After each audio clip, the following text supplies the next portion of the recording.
So what we want to capture today as we push forward in Chapter 3 is the technique of differentiating things implicitly. And this basically applies to functions that fail the vertical line test. So I should not say that a function can't fail the vertical line test, to an equation that fails the vertical line test. So then it's not a function at all, but we can still take the derivative. In other words, we're just going to do that in the implicit sense. And then we'll continue to find tangent and normal lines from those implicitly derived derivatives.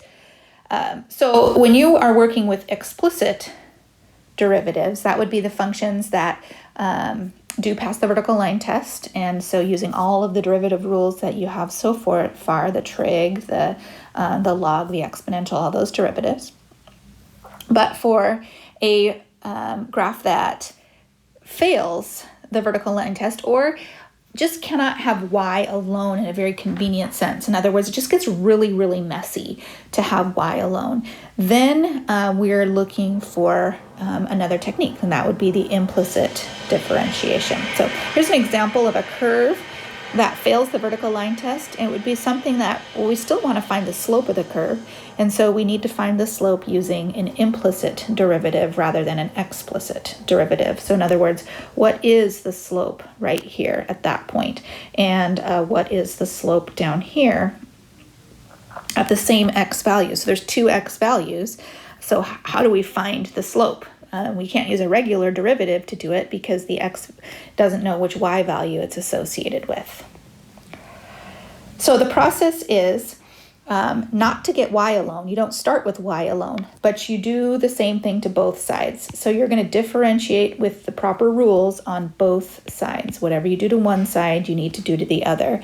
Then you're going to isolate dy dx. So you do that by collecting all the dy dx's on a single side using addition or subtraction. Once you've gathered all of the terms together, you're going to apply factoring to pull out the dy dx, and then you're going to get dy dx alone using, typically you're going to use division to make that happen. I think you'll recognize this once we get into it. Okay, so these are the big differences. When you have an explicit function, you solve for y first, and then your second step is to differentiate. Whereas with an implicit function where y is not alone, you're going to differentiate first, and then you're going to solve for dy dx instead. So it's reversing the process. So here's an equation where it is difficult to get y alone. It is possible to get y alone, but it would require a crazy quadratic formula, and everything just gets lots of square roots. So it's just easier to approach this derivative from an implicit standpoint. So as we find the derivative of 3y squared, that'll be 6y, but then we have to remember that there is a dy dx because we're taking the derivative with respect to x, and this is a variable other than x. And then the derivative of 2y is not just 2, but it's 2 times the derivative of dy dx. This is because there are implied parentheses here. There's a parenthesis implied around powers, and there's a parenthesis implied around multiplication. And anytime you have parentheses, that would follow with the chain rule. So the derivative of 5 is 5 times, and then it's the derivative of x with respect to x. So each time I'm taking the derivative, I do have that extra differential added on there. It's just that this differential will happen to be the value of 1. Okay, now we want to make sure all the dy dx's are on the same side, and they are. So then I can factor them out. So dy dx would be factored away from 6y plus 2, and then I'd be equal to 5.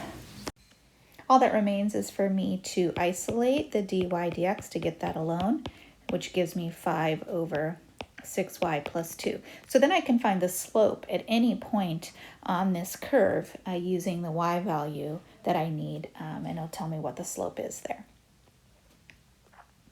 We can also use implicit differentiation to write tangent and normal lines.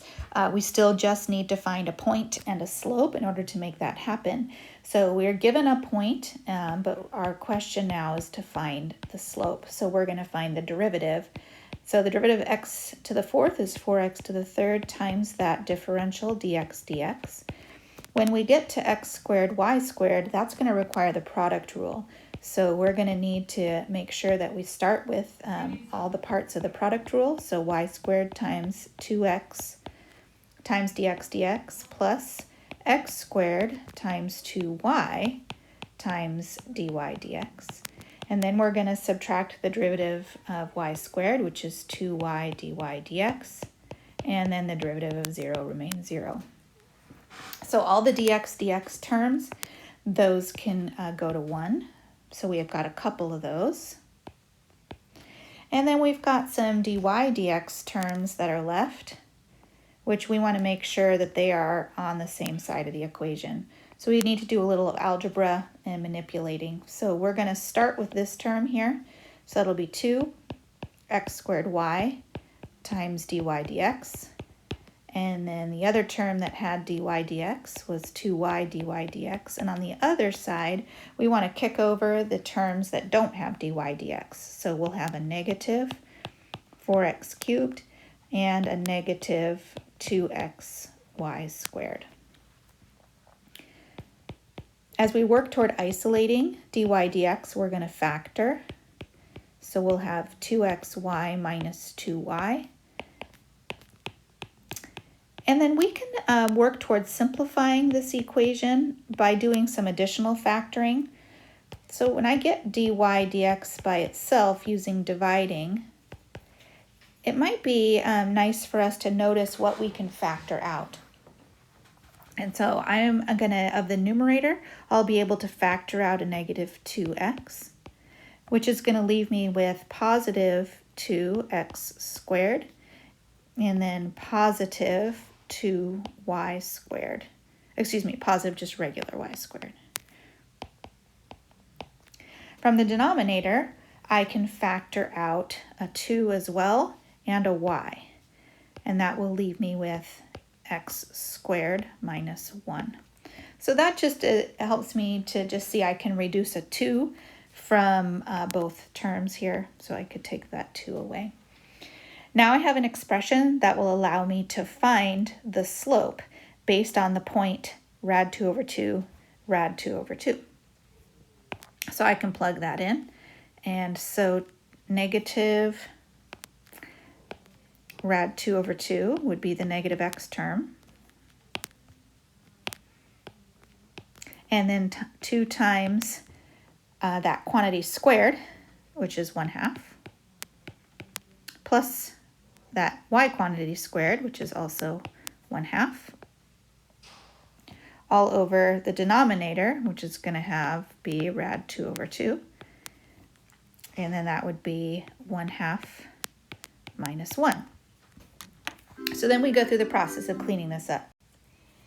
So we reduce, and we end up with negative 3/2 over negative 1/2, which then simplifies to just positive 3. All right, so we've got the slope of the tangent line.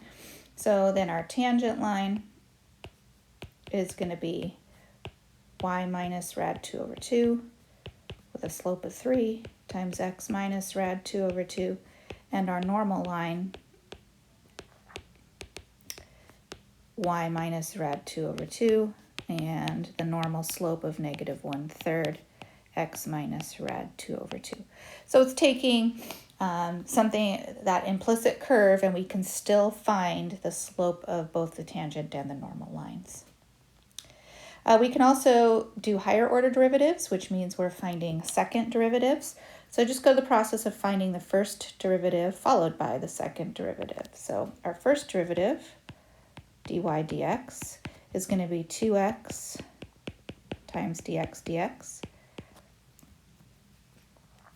Oops. All right, I just want a colon there. All right, plus 2y times dy dx equals 0. we simplify again, and then we subtract. So ends up with dy dx is negative 2x divided by 2y, or negative x over y. Then when we want to find the second derivative, we're going to apply the quotient rule to what we got for the first derivative.